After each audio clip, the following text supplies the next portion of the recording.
This is the Killer Food Plots Podcast. KFP is dedicated to education, nutrition, and habitat improvement. And Killer Food Plots can make you a better hunter. Now, here's your host, Mike Avery. Thank you for joining us on another edition of the Killer Food Plots Podcast. My name is Mike Avery, and I love to host this podcast every month because I learn so much.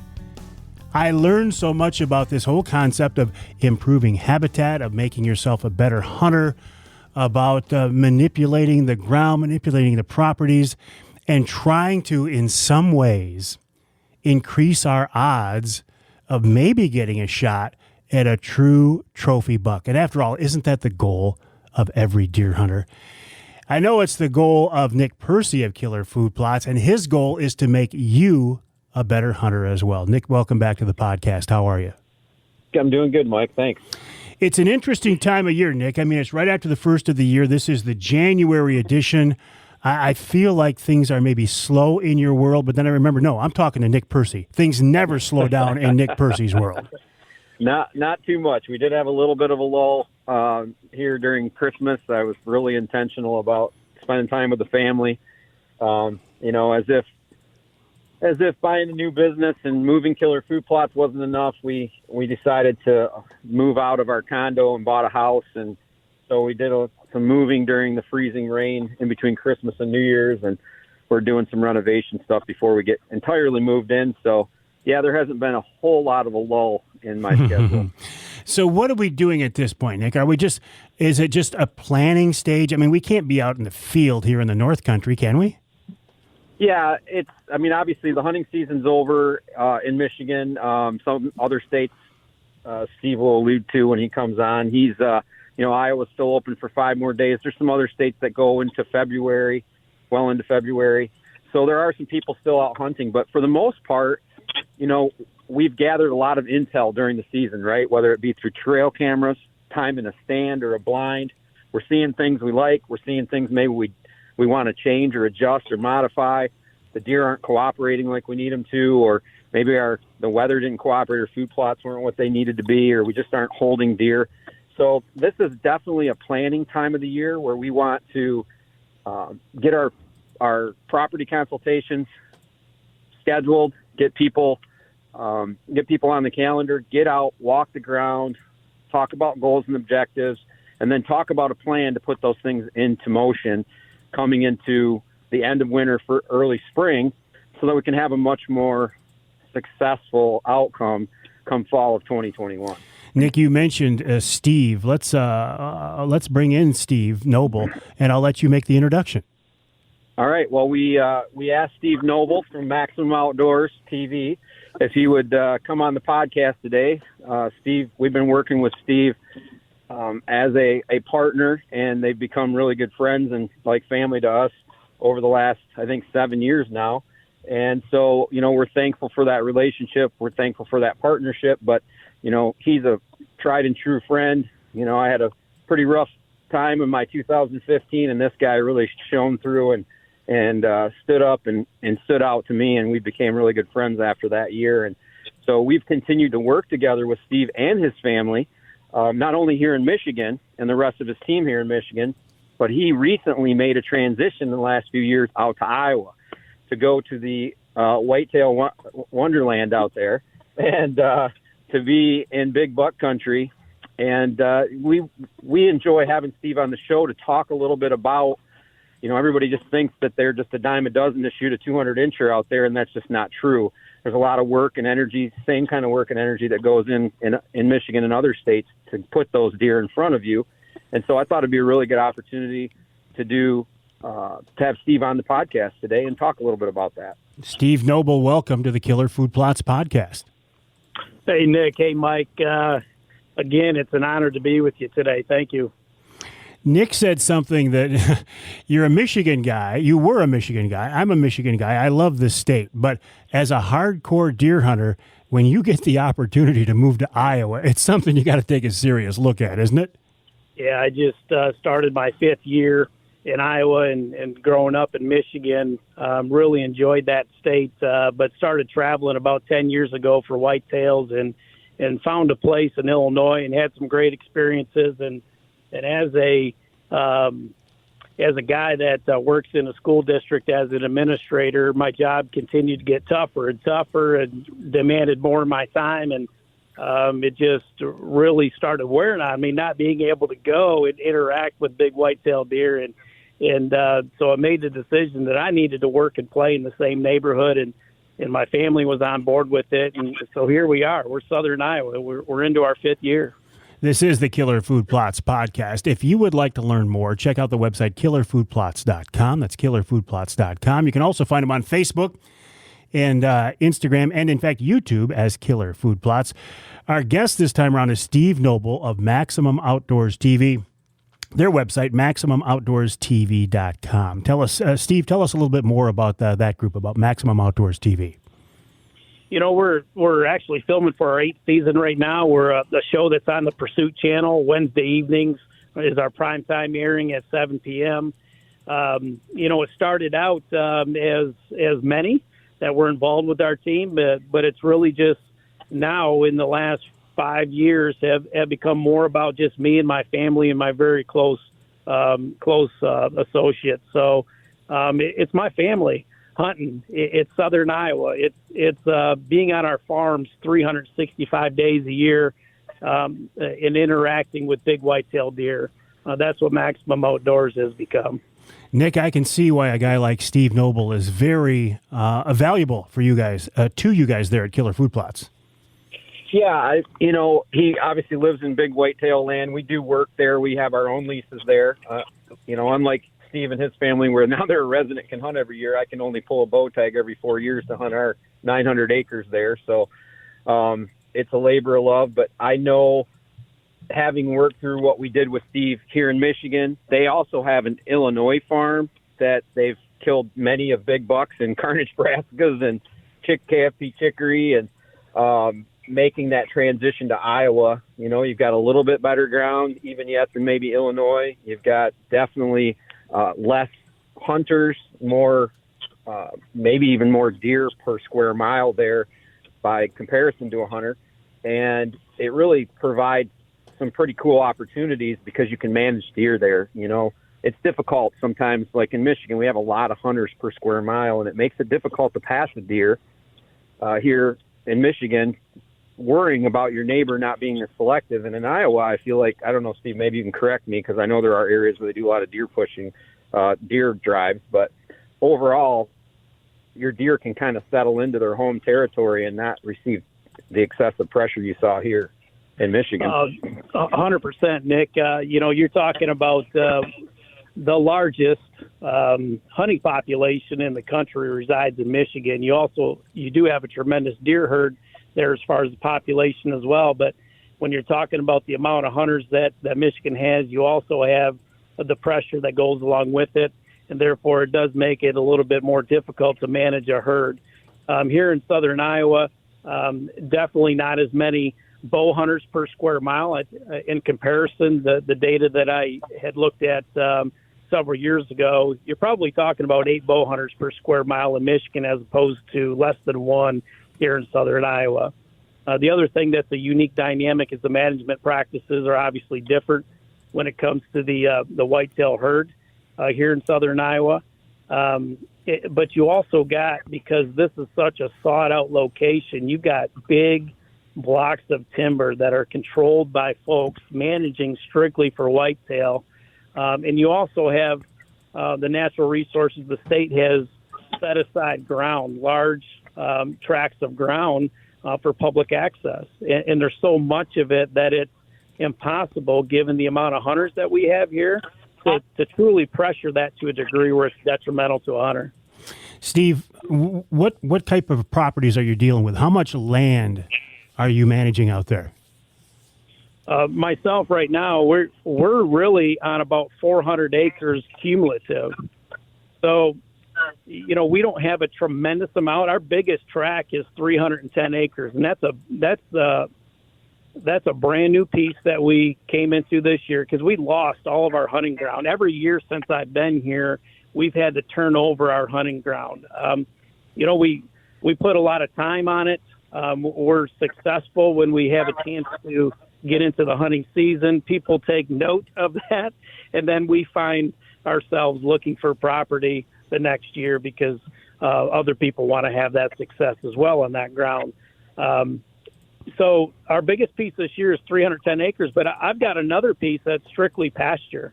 It's about 150 acres. It's pasture ground. There's not much on it for trees. And then I've got another piece that's 60 acres. So, I mean, we don't have a tremendous amount of ground. The ground that we did get this year is all new to us, and we've had to reinvent ourselves again on new pieces of property to put ourselves in position to have a good hunting season. And quite frankly, the first thing in our mind when we get on a new piece of ground is, where can I put the killer food plots? The food is the key to it all. That's got to be frustrating, though. You put the time, effort in, you get a piece of property where you want it to be, or at least moving that direction, and then you lose it and have to start all over again.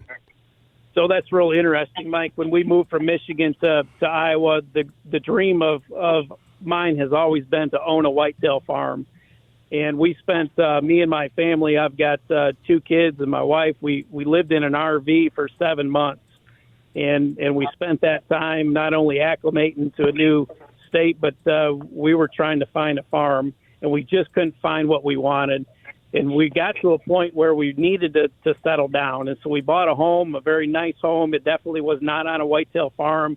And I was going to try to make the permission and the lease in the public ground concept work for us. And, of course, we do hunt as a family, and they, too, have become frustrated with not having our properties year in and year out to establish that history with our herd, to continue to amend the properties to make them better and better. My wife and I and my family this summer said, we're done with this. We've got to take another leap of faith. We got to sell our house. We got to have cash in the bank to be able to get our farm. So let's do this. And so we did put our house on the market because, yes, Mike, it is frustrating when you continue to lose property. And the only way that we felt like that we were going to solve that problem is to own our own. And so we had the house listed all summer, weren't having much luck, never had an offer. And then when it was getting ready to go off of the market the last week of November, we had an offer on the house. We sold, had to be out under a condition of the sale. We had to be out before Christmas. And so we packed everything up. My mother, Sue Noble from Michigan, drove out, spent 2 weeks with us, and she should actually start her own moving business. I think she's that good at that. She expedited the process to get us out of the house, and we moved. And so we're in a rental home right now, sitting back, and we're going to solve that problem, Mike. We really want the dream to come to fruition. We want our own farm, and so those frustrations go away, and we can do all the things that we've dreamed to do since coming here to southern Iowa. Well, that is exciting. Good luck to you on that, Steve. And Nick, I've got to ask you, of the gamut of Killer Food Plots customers you work with, Steve, he's on one end of this, right? I mean, he's the extreme. He is the hardcore person who can probably keep up with you talking food plots. Right. Yeah, definitely. He definitely can, and we've come a long way in the food plot realm, and getting them up to speed. He and his team over the years, and his family, and I think it's cool because all the family gets involved not only in the hunting part of it, but doing the work, getting the food plots prepped, getting them planted. You know, that's a rewarding thing. Not only when you can do something as a family and then see it grow, and then see it start drawing in these deer that get you excited, get your blood pumping, get you those opportunities. Steve had sent me some pictures last week. His wife and daughter were out hunting together on a field.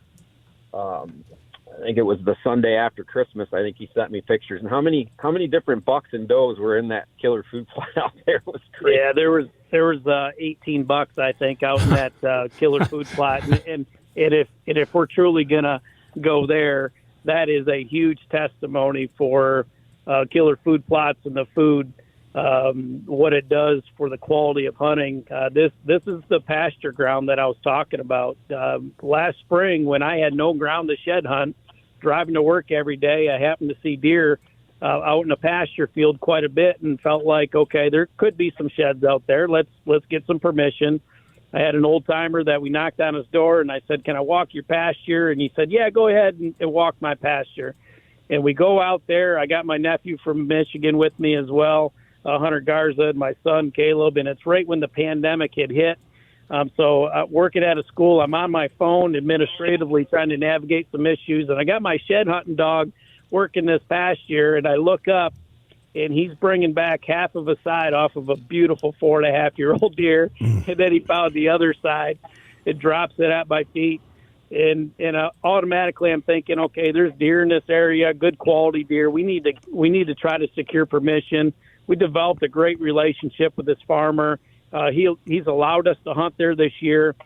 And I went to him and I said, "Can I put food in?"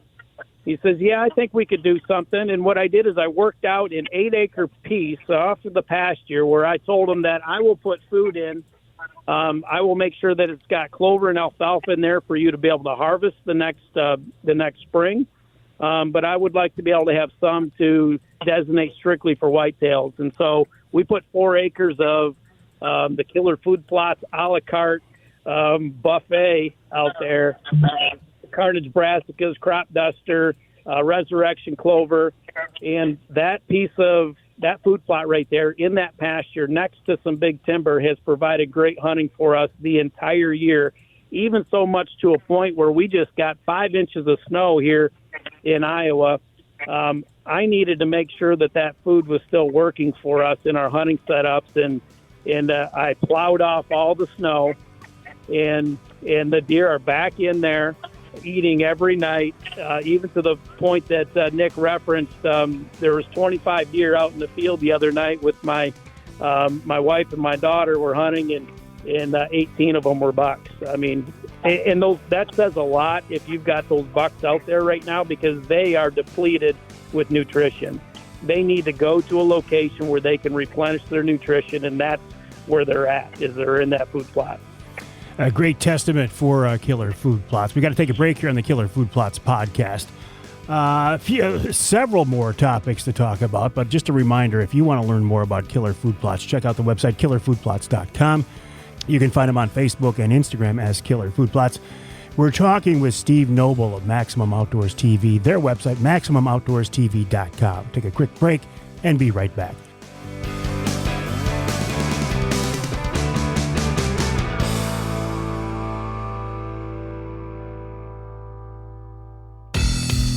Food plots are a big deal these days, and nobody knows food plots better than the folks at Michigan-based Killer Food Plots. Company owner Nick Percy has worked hard to develop premier whitetail habitat for almost 3 decades. That experience, combined with expertise in building healthy soil and choosing the right seed, will produce the results you're looking for. KFP's natural-based Groganics Fusion Fertilizer and Retain Moisture and nutrient-absorbing pellets can give you the edge in creating food plots to attract and keep deer on your property. Check out their website, killerfoodplots.com. That's killerfoodplots.com. Killer Food Plots can help you get your soil where it needs to be to produce lots of healthy, great-tasting food for wildlife and cover crops to screen your plots and even direct the deer where you want them. This year, take your food plots to the next level with Killer Food Plots. killerfoodplots.com.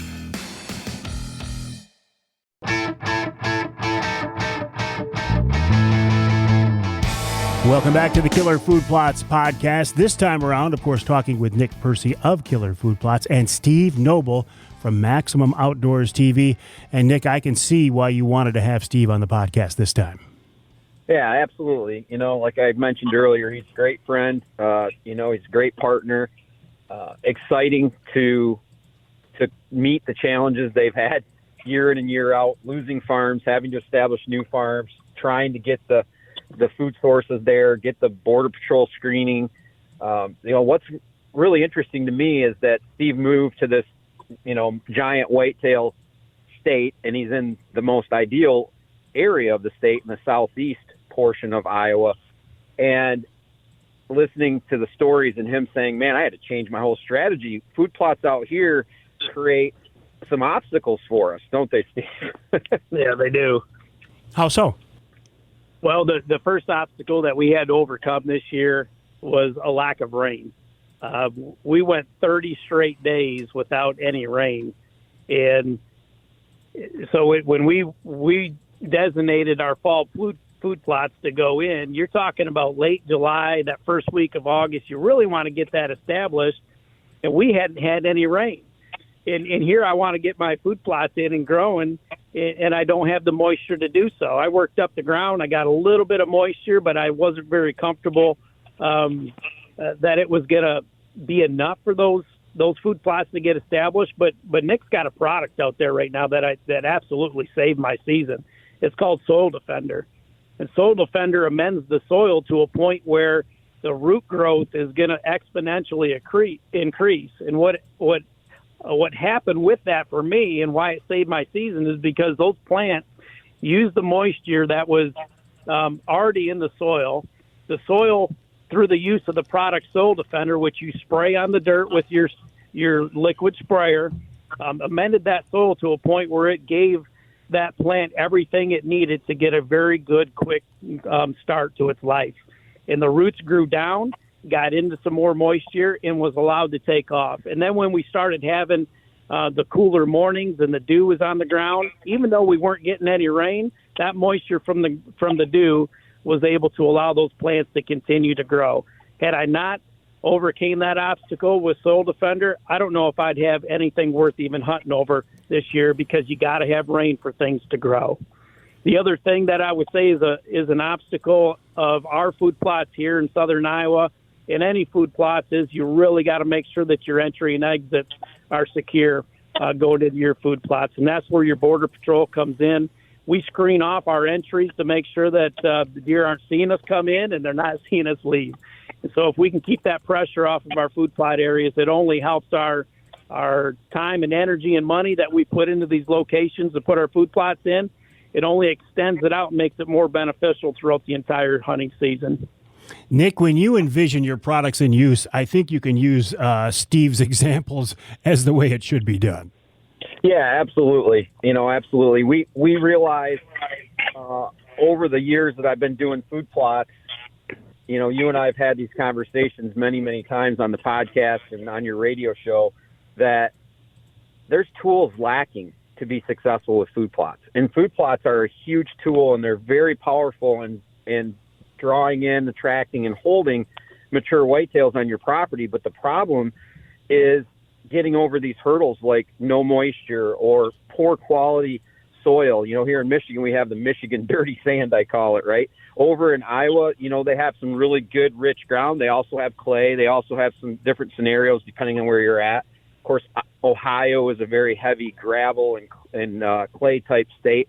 So there's a lot of these challenges that our customers are having, but I'm having them. I'm actually hired to come in and grow successful food plots, and it's super important for me to have that immediate success. And so we have developed products over the years like Soil Defender, and it's helped to increase that rate of germination. We have very fast germination anyway, usually within 24 hours to 7 days, depending on whether it's an annual or a perennial. Perennials take a little bit longer, and of course moisture. But Soil Defender has sped that up so much, and not only the germination, but putting a root down in the ground. So roots are established by little healthy bacteria in the soil seeking out, like ants, the nutrients, bringing them back to that new little seedling root and attaching, offloading the nutrients and dying and becoming part of the root system. So what Steve was talking about is there was very little moisture in the soil, but what he did is he activated that army and he put them to work in the soil, gathering nutrients, bringing back crucial nutrients to that seedling, and putting down deeper root system. Deeper root system can tap into the moisture level that's 6-7 inches down versus growing at a very slow pace, and that topsoil ends up drying out quickly after we turn the ground. So those kind of tools, I need them myself in my killer food plot business, but now those things are all available to the property owner. And whether you're as advanced as we are at Killer Food Plots, you're a seasoned food plotter like Steve, where he's done it for several years now, or if, I call it the Elmer Fudd Hunter, right? You're just new to it. You really don't know. You're learning and you're developing a knowledge base. These tools help you to have success. And that's important to me. I don't want to sell anything that doesn't work immediately and the customer have success. I just don't believe in doing that. So in supporting that and hearing Steve and his success story with Soil Defender, that's a great example, Steve, and I appreciate that. I was actually your second part of that when you were talking about how difficult it is to get in and out because the deer lay so close to the food plot. You need the screening. That's actually where I was going. So I'm glad that you were able to share that about Soil Defender. Well, Steve, it's obvious food plots, but how did this equate to your season? How did it relate to your season? How did it go for you guys this year? We've had a pretty good year. Like I mentioned earlier, when you're on new properties, establishing that food right off the bat is really the key to your success. So we were able to get our food in. We had a great, this hunting season has been so rewarding for me in many different ways. Let's start out with late muzzleloader season, which is the third week of October here in southern Iowa. My daughter's muzzleload hunting. My wife is running the camera over that 4-acre food plot that we just were talking about. And the deer that we found the sheds off of the previous spring walks 20 yards in front of my daughter Bella and my wife Melissa. And so she's on this deer. She's got the crosshairs settled, and she's ready to pull the trigger. And my wife calls her off of it because she doesn't have the deer in frame. So,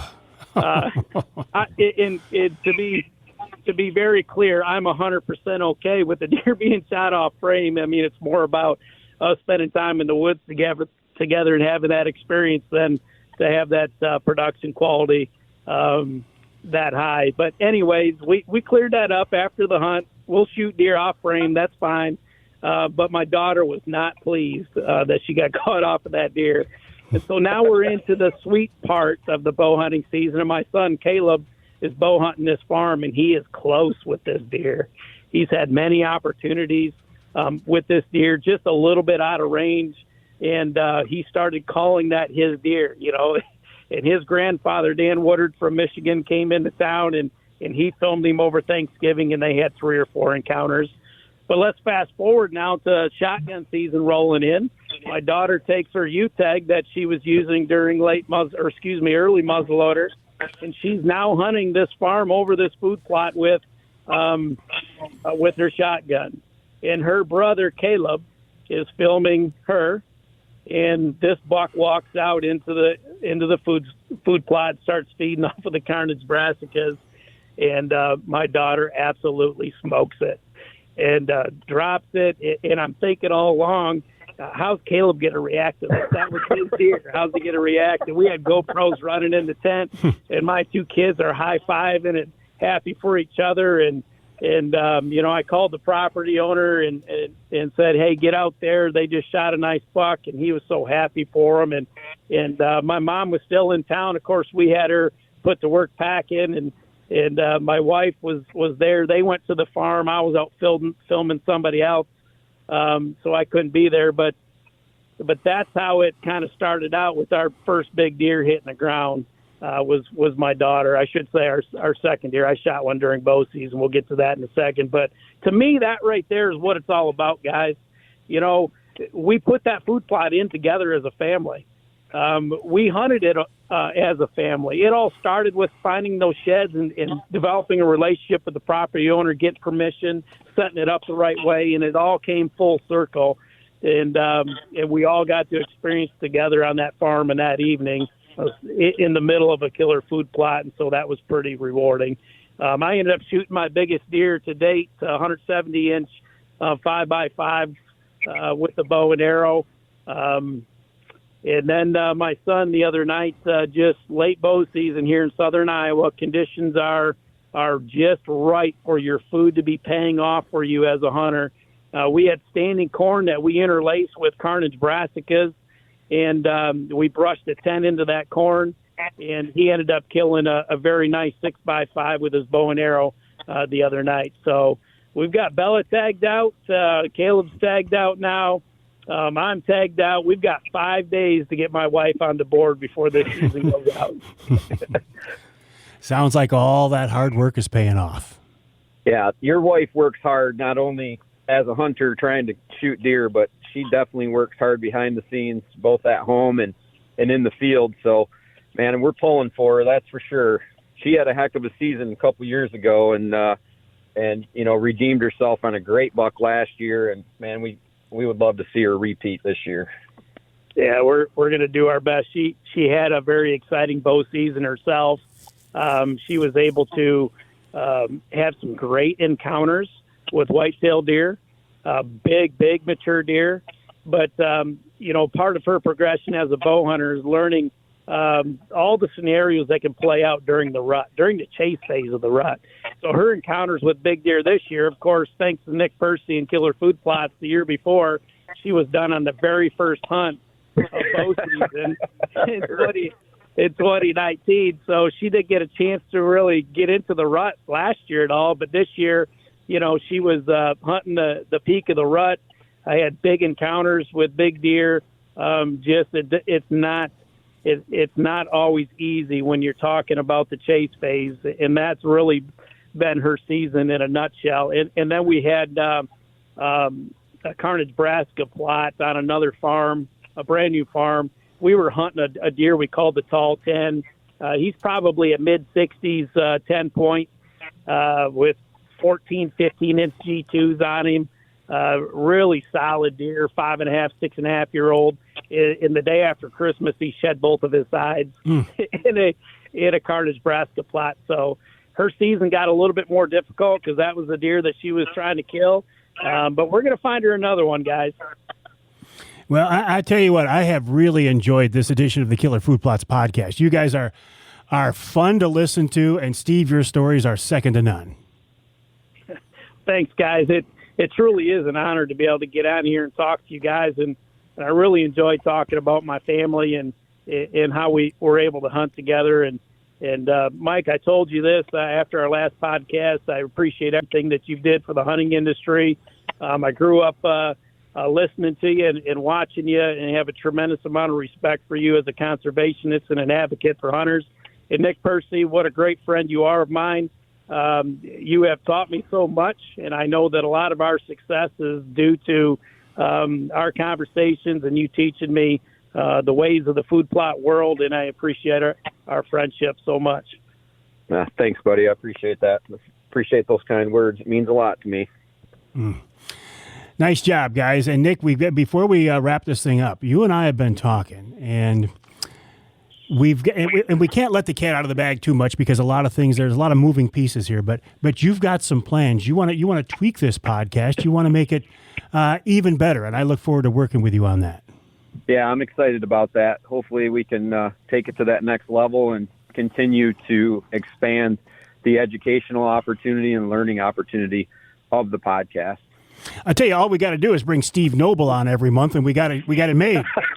Right. Thanks, Steve. I appreciate you coming on the show and being a part of the podcast. And I love hearing your stories. And I live for this stuff because I don't always get to spend as much time in the woods as I would like in a tree stand or a blind with a bow in my hand, which is my preferred weapon or preferred tool when I'm in the woods hunting. But I certainly live through you and your family, and I love the success stories, especially because you're hunting as a family, and I love the story of your son and daughter, and I know how competitive your daughter is. So I'll be able to get on that deer early in the season, man. She was driven and determined to make it happen, but it's so cool that they're so gracious with each other as siblings, and you definitely have raised some amazing kids and young adults, and that they are now, and appreciate everything. And thank you, Mike, for hosting this edition of the Killer Food Plot podcast. I appreciate it. Well, it's my pleasure, that's for sure. And that will wrap up this edition of the Killer Food Plots podcast. A big thank you to Steve Noble of Maximum Outdoors TV, for joining us. You can learn more about Maximum Outdoors on their website, MaximumOutdoorsTV.com. And, of course, thank you to Nick Percy for making this all possible. You can learn more about Killer Food Plots at their website, KillerFoodPlots.com, also on Facebook and Instagram as well. My name is Mike Avery, and I will talk with you next time right here on the Killer Food Plots Podcast.